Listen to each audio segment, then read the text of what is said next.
मित्रो नमस्कार. सायकल चालवा, आरोग्य सांभाळा, प्रदूषण टाळा, पर्यावरण वाचवा.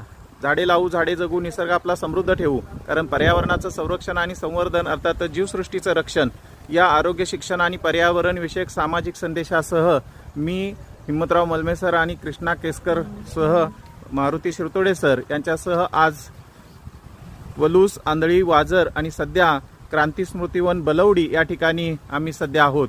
क्रांती स्मृतिवन हे निसर्गाचं बाबतीत एक उत्तम असणारं एक सुंदर असं ठिकाण आणि याच ठिकाणी आज 28 जुलै जागतिक निसर्ग संवर्धन दिनाच्या निमित्तानं आम्ही भेट दिलेली आहे. आणि या दिनाचं औचित्य साधून मानवजातीच्या निरोगी, आरोग्यमय आणि त्याचबरोबर सृष्टीतील जैवविविधतेची जनजागृती करणे हा मुख्य